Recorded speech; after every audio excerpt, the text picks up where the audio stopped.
ओळखपत्र तयार करणे. शालेय क्रीडा स्पर्धांमध्ये सहभागी होत असताना क्रीडा शिक्षकाचं सर्वात मोठं काम असतं ते म्हणजे आपल्या शाळेतील जेवढे खेळाडू या स्पर्धेमध्ये सहभागी होतात त्यांचे आयडेंटिटी कार्ड तयार करणे. कारण आपला उद्देश असा असतो की आपल्या विद्यालयातील जास्तीत जास्त विद्यार्थी या शालेय क्रीडा स्पर्धांमध्ये सहभागी व्हावेत, मुलांना स्पर्धा पाहायला मिळाव्यात, त्यांचा आनंद मिळावा, मुलांच्यामध्ये खिलाडूवृत्ती निर्माण व्हावी, म्हणून आपण आपल्या शाळेतील जास्तीत जास्त खेळाडू या शालेय क्रीडा स्पर्धांमध्ये सहभागी करण्याचा प्रयत्न करतो. परंतु जेवढे जास्त खेळाडू आपण या स्पर्धेमध्ये सहभागी करण्याचा करू तेवढ्या सगळ्या विद्यार्थ्यांचे आयडेंटिटी कार्ड तयार करणं खूप जिकिरीचं काम होऊन जातं. कारण एका विद्यार्थ्याचे आयडेंटिटी कार्ड तयार करत असताना खूप साऱ्या गोष्टी आपल्याला एकत्र कराव्या लागतात, त्या अचूकपणे नोंदवून आपल्याला त्याचं आयडेंटिटी कार्ड तयार करावं लागतं. आणि यावर्षी ज्या नवीन वेबसाईटवर आपण हे सगळं काम करतोय, या वेबसाईटवर काम करत असताना आपल्या खेळाडूचे ओळखपत्र कसे तयार करायचे ते आज आपण आजच्या व्हिडिओमधून पाहणार आहोत.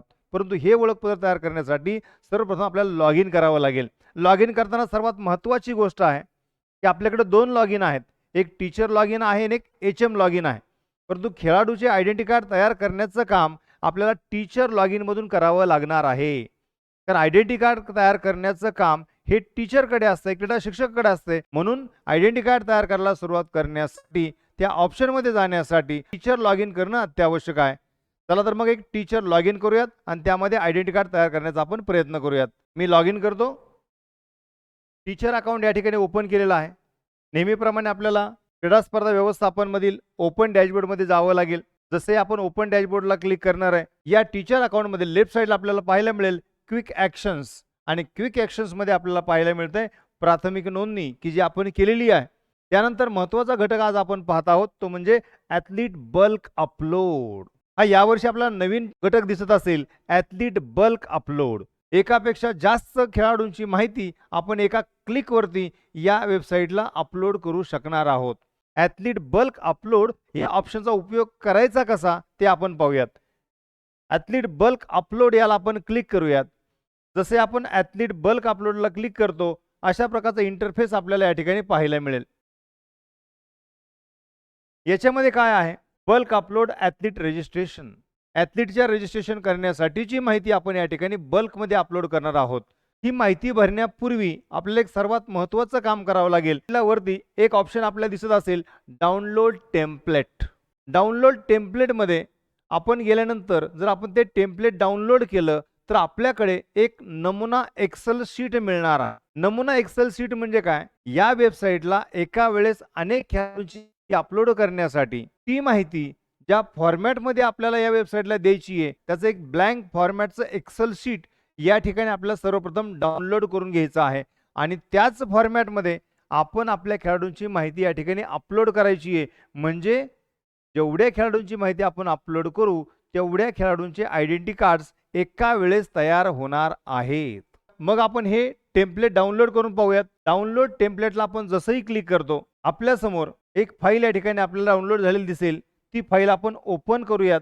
जेव्हा ते डाउनलोडेड टेम्पलेट आपण ओपन करणार आहे तेव्हा अशा प्रकारचं एक्सेल शीट आपल्याला पाहायला मिळेल. तुम्ही म्हणाल यामध्ये तर काहीच दिसत नाहीये, ब्लँक एक्सेल शीट आहे. हो, ब्लँकच एक्सेल शीट आहे. फक्त या ठिकाणी आपले लिहिले ॲथलीट पेन ID 11 डिजिट. आपण फक्त आपल्या शाळेतील खेळाडूंचा फक्त आणि फक्त पेन ID या ठिकाणी द्यायचा आहे. तर हा मग पेन ID कुठून मिळणार आहे, तर आपल्याला माहीत असेल आपल्या शाळेतील सर्व विद्यार्थी आता सरळ पोर्टलवरती पेन IDच्या माध्यमातून रजिस्टर आहेत. आपल्या शाळेतील सर्व विद्यार्थ्यांचे पेन ID रेडी आहेत. ते पेन ID आपण या ठिकाणी घ्यायचे आहेत. पेन ID म्हणजेच परमनंट एज्युकेशन नंबर. हे पेन ID जे आहेत म्हणजे सर्व विद्यार्थ्यांचे परमनंट एज्युकेशन नंबर जे आहेत ते 11 अंकी असतात, म्हणजे 11 डिजिट असतात. ते आपल्या सर्व खेळाडूंचे पेन ID आपण या ठिकाणी जमा करायचे आहेत आणि या एक्सेल शीटमध्ये फिलअप करायचे आहेत. मग आपण काय करूयात, सर्वप्रथम या एक्सेल शीटमध्ये ते पेन ID फिलअप करू आणि नंतर आयडेंटिटी कार्ड तयार करायला जाऊयात. आता आपण काय करूयात, आयडेंटिटी कार्डचं काम मागे ठेवूयात. जे टेम्पलेट आपण डाउनलोड केलेलं आहे याच्यामध्ये आपल्या सगळ्या खेळाडूंचे पेन ID आपण या ठिकाणी फिलअप करूयात. पण जेव्हा आपण या एक्सेल शीटमध्ये आपल्या खेळाडूचे पेन ID या ठिकाणी फिलअप करत असतो तेव्हा कुठेही पेनने लिहून घेऊन किंवा लक्षात ठेवून किंवा एकाने सांगायचं दुसऱ्याने लिहायचं अशा प्रकारे हे पेन ID या ठिकाणी लिहू नका. त्याच्यामध्ये चुका होण्याची शक्यता असते. मग ज्या ठिकाणी आपण हे एक्सेल शीट ओपन केलं आहे त्याच कम्प्युटर असेल किंवा लॅपटॉप असेल त्याच लॅपटॉपवरती आपण शाळेचा अकाउंट ओपन करायचं आहे आणि त्यातले पेन आय डी कॉपी करून या एक्सेल शीटमध्ये टाकले तर काम आपलं खूप सोपं होऊन जातं. सरळ पोर्टलवरचा फक्त विद्यार्थी शोधायचा, त्याचा पेन आय डी कॉपी करायचा आणि एक्सेल शीटमध्ये टाकायचं. अशा पद्धतीनं मी माझ्या काही खेळाडूंचे पेन आय डी या ठिकाणी नोंदवलेले आहेत. एकदा का हे पेन आय डी टाईप करून झाले की मग आपण ही एक्सेल फाईल आपल्याच कॉम्प्युटर किंवा लॅपटॉपला सेव्ह करून ठेवायची आहे. मी सुरुवातीला ही फाईल त्या ठिकाणी सेव्ह करून ठेवतो, सेव्ह ॲज करतो. ही फाईल आता सेव्ह झालेली आहे. आता ही फाईल सेव्ह झालेली आहे म्हणजे आपले पेन आय डी एका फाईलमध्ये रेडी आहेत. आता आपण पुन्हा आपल्या टीचर लॉग इनमध्ये जायचे आणि तेथे ॲथलीट बल्क अपलोडमध्ये फाईल अपलोड करायची आहे. आपण पुन्हा जाऊयात आपल्या टीचर लॉग इनमध्ये. आपण पुन्हा टीचर लॉग इनमध्ये आलो आहोत. पुन्हा ओपन डॅशबोर्ड केल्यानंतर पुन्हा आपल्याला जावं लागेल प्राथमिक नोंदणीच्या नंतरचा असलेला ॲथलीट बल्क अपलोडला. ॲथलीट बल्क अपलोडला क्लिक केल्यानंतर जो इंटरफेस आपल्यासमोर ओपन होतोय यामध्ये आता आहे चूज फाईल. कोणती फाईल? की ज्या फाईलमध्ये आपण आपले पेन आय डी नोंदवलेले आहेत ती फाईल आपल्याला या ठिकाणी अपलोड करायची आहे. वरती लिहिले पहा, अपलोड ॲथलीट एक्सेल फाईल. म्हणजे ज्या फाईलमध्ये आपण ॲथलीटचे पेन आय डी टाईप केलेले आहेत ती फाईल या ठिकाणी आपल्याला अपलोड करायची, ती चूज करायची आहे. ही फाईल अपलोड करण्यापूर्वी आपण पाहू शकता की ज्या एक्सेल फाईलमध्ये आपण आपल्या खेळाडूंचे पेन आय डी नोंदवलेले आहेत ती फाईल एक्सेल असावी आणि त्याचप्रमाणे तिची मॅक्झिमम साईज ही 5 MB पेक्षा जास्त नसावी. आणि जर ती फाईल 5 MB पेक्षा कमीची असेल तर थेट आपण या ठिकाणी चूज फाईलला क्लिक करणार आहोत आणि ती फाईल आपल्या पीसीवर ज्या ठिकाणी आहे तेथून शोधून आपण या ठिकाणी अपलोड करणार आहोत. आपण क्लिक करूयात चूज फाईल. चूज फाईलला क्लिक केल्यानंतर ती फाईल या ठिकाणी ओपन होणार आहे. आपण क्लिक करूयात त्या फाईलला ज्या ठिकाणी मी फाईल टाकली होती. जसंही आपण त्या फाईलला क्लिक करतो या ठिकाणी आपल्याला फाईलचं नाव दिसायला लागतं. म्हणजे ज्या नावाने आपण फाईल सेव्ह केली होती ते नाव या ठिकाणी दिसायला लागतं, म्हणजे फाईल आपली अपलोड झालेली आहे. फाईल चूज केल्यानंतर आपल्याला ऑप्शन आहे पुढे submit and register athletes. He file आता आपल्याला सबमिट करायची आहे. पण सबमिट करण्याच्या आधी एक आपल्याला बटन दिसतंय कॅन्सलचं. हे कशासाठी आहे की जर आपण अपलोड केलेली फाईल काही कारणास्तव आपल्याला वाटलं की नको ही फाईल नको, मला दुसरी फाईल अपलोड करायची आहे, तर आपण कॅन्सल बटन दाबू शकतो. ती फाईल पुन्हा डिलीट होईल, आपण नव्याने दुसरी फाईल टाकू शकतो. पण जर आपल्याला वाटलं ही फाईल मी बरोबर या ठिकाणी निवडलेली आहे, त्यामध्ये माझे पेन आय डी बरोबर आहेत, तर आपण या ठिकाणी सबमिट अँड रजिस्टर ॲथलीटला क्लिक करू शकतो. मी या ठिकाणी सबमिट अँड रजिस्टर ॲथलीटला क्लिक करतो. पाहूयात काय होतंय. मी सबमिट अँड रजिस्टर ॲथलीटला क्लिक केलंय. जसं मी क्लिक करतो माझ्यासमोर एक मेसेज आलाय, athlete bulk registration, all athlete register successfully. मी या ठिकाणी 4 ॲथलीटचे पेन आय डी दिले होते. तुम्हाला दाखवताना नमुना म्हणून जास्त दाखवले होते आधी, पण देताना खरं तर त्या फाईलमध्ये 4 आय डी होते. ते 4 आय डी या ठिकाणी अपलोड झालेले आहेत. Total register 4. या फाईलच्या माध्यमातून जे पेन आय डी मी दिले ते 4 होते पेन आय डी, ते 4ही रजिस्टर झालेले आहेत ते मला या ठिकाणी समजतं. काही वेळेस काय होतं, तुम्ही अपलोड करताना पेन आय डी समजा 10 दिले असतील, पण या ठिकाणी टोटल रजिस्टर 8च आले, तर 2 पेन आय डी काहीतरी चुकीचे असतील, त्याला काही इतर कारणं असतील, म्हणून ते सबमिट होणार नाहीच. म्हणजे 10 पेन आय डी तुम्ही अपलोड केलेत, पण त्या ठिकाणी जर 2 पेन आय डीमध्ये काही चुका असतील, काही इतर कारणं असतील आणि 8च त्या ठिकाणी बरोबर असतील, तर तुमचे सक्सेसफुली रजिस्टर 8च होणार आहेत. मग एकदा काही हेच रजिस्टर झाले की मग काय नाही, हे क्लोज बटन दाबा. जसंही तुम्ही क्लोज बटन दाबता, जे पेन आय डी आपण आतापर्यंत सबमिट केलेत त्यांची माहिती आपल्याला या ठिकाणी लगेच याच्या खाली दिसायला लागेल. आपण पाहूयात. या ठिकाणी आपल्याला दिसेल student name, student pen I D, standard आणि ॲक्शन्स. आता जेवढे पेन आय डीने खेळाडू या ठिकाणी रजिस्टर झालेत त्या सगळ्यांची नावं या ठिकाणी आपल्याला पाहायला मिळतील, त्यांचे पेन आय डी, त्यांचे स्टँडर्ड. पण त्यापुढे काय, त्यापुढे आपल्याला 2 ॲक्शन्स आहेत. 2 ॲक्शन्स काय म्हणजे 2 कामं आहेत. एक तर अपलोड फोटो. पेन आय डीच्या माध्यमातून ज्या खेळाडूची माहिती आपण या ठिकाणी सबमिट केली आहे त्याचा फोटो आपण अपलोड केलेला नाहीये. जो खेळाडू आपण अपलोड केलाय त्याचा करंट फोटो, सध्याचा फोटो या ठिकाणी व्यवस्थितपणे आपण अपलोड करायचा आहे. किंवा त्यापूर्वी या विद्यार्थ्याची कोणती माहिती आहे ती पाहायची आहे, तर ती माहिती पाहण्यासाठी पुढे व्ह्यू नावाचा ऑप्शन आहे. आपण सुरुवातीला एक फोटो अपलोड करू आणि नंतर व्ह्यू नावाच्या बटनकडे जाऊयात. मी अपलोड फोटोला क्लिक करतो. अपलोड फोटोला क्लिक केल्यानंतर तुमच्याकडे जे फोटो सेव्ह आहेत ते फोटो दिसायला लागतील. मी एक फोटो या ठिकाणी अपलोड करतो. फोटो अपलोड झालेला आपल्याला पाहायला मिळेल, विद्यार्थ्याचं नाव पाहायला मिळेल, त्याची इयत्ता पाहायला मिळेल आणि पुढे ऑप्शन आहे चेंज फोटो. जर तुम्हाला काही कारणास्तव तो फोटो चेंज करायची वेळ आली आली तर ह्या चेंज फोटोमधून तुम्ही ते चेंज करू शकता. पण तत्पूर्वी आता फोटो आपण अपलोड केलाय त्या विद्यार्थ्याची माहिती आपण व्ह्यू करू शकतो, म्हणजे पाहू शकतो. मी व्ह्यूला क्लिक करतो. जसं मी या ठिकाणी व्ह्यूला क्लिक करतो तसं ज्या खेळाडूची माहिती आपण या ठिकाणी सबमिट केली आहे, फक्त पेन आयडी दिलाय, त्या खेळाडूची एवढी माहिती या ठिकाणी आपल्याला पाहायला मिळेल. मग फक्त पेन आयडीच्या माध्यमातून आपल्या या पोर्टलला खेळाडूची कोणकोणती माहिती आली आहे ती आपण पाहू शकता.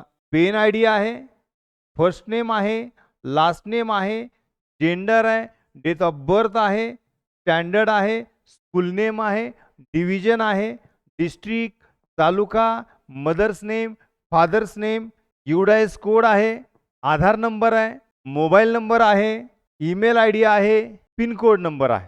म्हणजे फक्त पेन आयडीच्या माध्यमातून एवढी सगळी माहिती आपल्याला या ठिकाणी अपलोड झालेली पाहायला मिळेल. आता राहिलं काय? सगळी माहिती या ठिकाणी ऑटोमॅटिक आलेली आहे. एक काम आपल्याला नंतर करावं लागेल ते म्हणजे खेळाडूचे बर्थ मार्क आपल्याला नंतर पाहून ते अपलोड करावे लागतात. आता ही सगळी माहिती तयार झालेली आहे, परंतु जेव्हा या खेळाडूंना आपण एखाद्या विशिष्ट खेळामध्ये अपलोड करू तेव्हा त्यांचे आयडेंटिटी कार्ड तयार होतील आणि मग त्यावेळेस यातल्या काही गोष्टी आपल्याला एडिट करण्याचा ऑप्शन मिळू शकतो. अजून ते आपल्याला या ठिकाणी दिसत नाहीये, परंतु जेव्हा आपल्याला तो इंटरफेस दिसेल तेव्हा आपण त्याच्यावर निश्चित भाष्य करू. म्हणजे हा ऑप्शन पाहिल्यानंतर आपल्या निश्चित लक्षात येईल की आपलं किती मोठं काम किती सोपं झालेलं आहे. सिंगल पेन आयडीच्या माध्यमातून खेळाडूची जवळपास सगळी माहिती या ठिकाणी आपल्याला ऑटोमॅटिक अपलोड झालेली दिसत आहे. काम सोपं आहे, फक्त संयमानं आणि अचूक करणं गरजेचं आहे. यामध्ये तुम्हाला आणखी एक ऑप्शन पाहायला मिळेल की तो म्हणजे फिल्टर नावाचा ऑप्शन आहे. फिल्टरमध्ये काय असणार आहे, आपण क्लिक करूयात फिल्टरमध्ये. जसे आपण फिल्टरला क्लिक करतो तसं आपल्यासमोर एक नवीन विंडो येते, फिल्टर ऑप्शन्स. मी तुम्हाला काय फिल्टर करायचं आहे त्याच्यामध्ये आहे स्टँडर्ड ऑर क्लास. स्टँडर्ड किंवा क्लास फिल्टर करू शकतो. म्हणजे पेन आयडीच्या माध्यमातून एका वेळेस आपण अनेक खेळाडू या ठिकाणी अपलोड केलेत, पण ते खेळाडू शोधायला पुन्हा अडचण येणार आहे. म्हणून ते खेळाडू शोधण्यासाठी हा फिल्टर ऑप्शन आहे. आपल्याकडे 5वी ते 10वीचे सगळे वर्ग आहेत, 12वीपर्यंतचे वर्ग आहेत. कोणत्या वर्गातील खेळाडूंचे ओळखपत्र पाहायचे आहेत, कोणत्या वर्गातील खेळाडूची माहिती पाहिजे आहे, त्यासाठी आपण या ठिकाणी स्टँडर्डला क्लिक करूयात. ज्या ज्या स्टँडर्डमधील खेळाडू आपण अपलोड केलेत त्यांचे स्टँडर्ड आपल्याला दिसायला लागतील. आता माझ्याकडे दिसतंय 9, 8 आणि 10. मी आतापर्यंत जेवढे खेळाडू अपलोड केले ते फक्त 8वी, 9वी आणि 10वी मधील होते. त्यामुळे माझ्याकडे 3 स्टँडर्ड आहेत. जसे मी इतर स्टँडर्डमधील खेळाडू अपलोड करू तसे मला या ठिकाणी सगळे स्टँडर्ड दिसायला लागतील. मग मी समजा 8ला क्लिक केलं तर फक्त 8ला क्लिक केल्यानंतर 8 स्टँडर्डला क्लिक करा आणि पुढे सर्चला क्लिक करा. 8 स्टँडर्डला क्लिक करून सर्चला क्लिक केलं की फक्त 8 स्टँडर्डमधले खेळाडू मला दिसायला लागतील. याच्याही पुढे जाऊन आणखी एक महत्त्वाचा ऑप्शन आहे. आता मला सर्व खेळाडू या ठिकाणी दिसत आहेत, पण एखादा विशिष्ट खेळाडू मला नावाने शोधायचा आहे.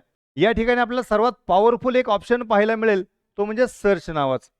या सर्चमध्ये काय, या सर्चमध्ये कोणताही अपलोडेड खेळाडू तुम्ही पाहू शकता. म्हणजे ज्यांचे पेन आयडी अपलोड करून आपण ही माहिती या ठिकाणी पाहत आहोत, की ज्यांची माहिती वेबसाईटवर आपल्याला दिसत आहे, त्यातली एखाद्या विशिष्ट खेळाडूची माहिती जर आपल्याला पाहिजे असेल तर त्या खेळाडूचं नाव, त्याच्या वडिलांचं नाव किंवा त्याचं आडनाव किंवा त्याचा पेन आयडी यातलं काहीही, कितीही अक्षरं किंवा कितीही अंक या सर्च ऑप्शनचा वापर करताना आपण जे खेळाडू या ठिकाणी अपलोड केलेले आहेत त्यांचं नाव, आडनाव, वडिलांचं नाव किंवा पेन आयडी यातील काहीही टाईप करून आपण त्या खेळाडूला सर्च करू शकतो. म्हणजे समजा एखाद्या खेळाडूचा आपला पेन आयडीच माहिती, बाकी काहीच माहीत नाही, तर पेन आयडी जरी आपण या ठिकाणी टाईप केला, त्याचा पेन आयडी जरी टाईप केला तरी त्या पेन आयडीचा खेळाडू आपल्याला दिसणार आहे.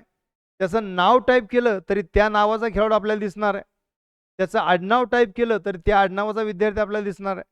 म्हणजे आपल्याला या मोठ्या लिस्टमधील खेळाडू शोधण्यासाठी खूप महत्त्वाचा ऑप्शन हा सर्च ऑप्शन असणार आहे. अशा पद्धतीनं आपण एकदा का खेळाडू आपण या ठिकाणी अपलोड केले की ती पुन्हाही आपण जर आधी खेळाडू वाढले किंवा राहिलेले खेळाडू असतील त्यांची फाईल आपण अशा पद्धतीने अपलोड करू शकतो आणि त्यांची माहिती या ठिकाणी आपल्याला पाहायला मिळणार. अशा पद्धतीने सगळे खेळाडू आपले जे या ठिकाणी असतील ते सगळे अपलोड करून घ्यावेत. लवकरच आपापल्या जिल्ह्यानुसार, आपापल्या तालुक्यानुसार ते शेड्यूल कार्यालयाच्या माध्यमातून त्या ठिकाणी अपलोड होईल, आपल्याला दिसायला लागेल. आणि त्या शेड्यूल प्रमाणे जेव्हा आपण आपले खेळाडू अपलोड करू तेव्हा आपल्या खेळाडूंचे परिपूर्ण अशा प्रकारचं आयडेंटिटी कार्ड आपल्याला या ठिकाणी पाहायला मिळेल. तोपर्यंत आपण आपल्या खेळाडूची सर्व माहिती पेन आय डीच्या माध्यमातून आपण आपल्या वेबसाईटला अपलोड करून ठेवावी आणि शेड्यूल येताच आपण आपल्या खेळाडूंना अपलोड करण्याचं काम करणार आहोत.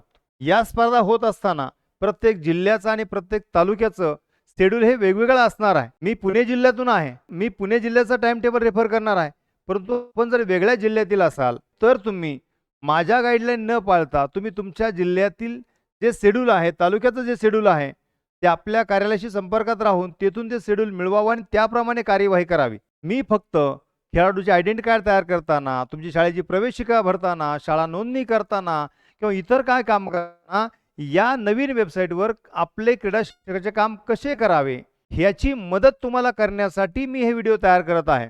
मी माझ्या पद्धतीने माझं काम करत आहे आणि माझं काम करताना मला जे समजलं ते तुम्हाला सांगण्यासाठी तुमची अडचण दूर करण्याचा प्रयत्न करत आहे. ज्यांना अडचणी नाहीत त्यांच्यासाठी हा व्हिडिओ अजिबात नाही, पण ज्यांना खरंच अडचणी येत आहेत त्यांना मदत म्हणून हा व्हिडिओ पाठवत आहे. कारण मीही तुमच्यासारखाच एक शिक्षक आहे. मी माझं काम करत आहे आणि माझं काम करताना मला जे समजलं ते तुम्हाला सांगत आहे. एवढा साधा सरळ याचा अर्थ आहे. मला येणाऱ्या अडचणी किंवा मला समजणाऱ्या काही गोष्टी या व्हिडिओच्या माध्यमातून तुम्हाला कायम पोहोचवणार आहे. यापुढचे देखील काही आपले काम असतील त्याचे व्हिडिओ तुमच्यापर्यंत पोहोचतील. ज्यांना हवे असतील त्यांनी अवश्य पहा. ज्यांना पुढील व्हिडिओ अपलोड झाल्याबरोबर माहिती मिळवायची असेल तर त्यांनी चॅनलला सबस्क्राईब करून ठेवा. आपल्या काही अडचणी असतील तर याच व्हिडिओच्या कमेंट बॉक्समध्ये लिहा. त्याला उत्तर देण्याचा आम्ही किंवा आमचे मित्र प्रयत्न निश्चितपणे करतील आणि या प्रश्न आणि उत्तरांच्या देवाणघेवाणीतून आपलेच प्रश्न सुटणार आहेत. शेवटी एकच तत्व आपण पाळणार आहोत, ते म्हणजे एकमेका सहाय्य करू, अवघे धरू सुपंथ.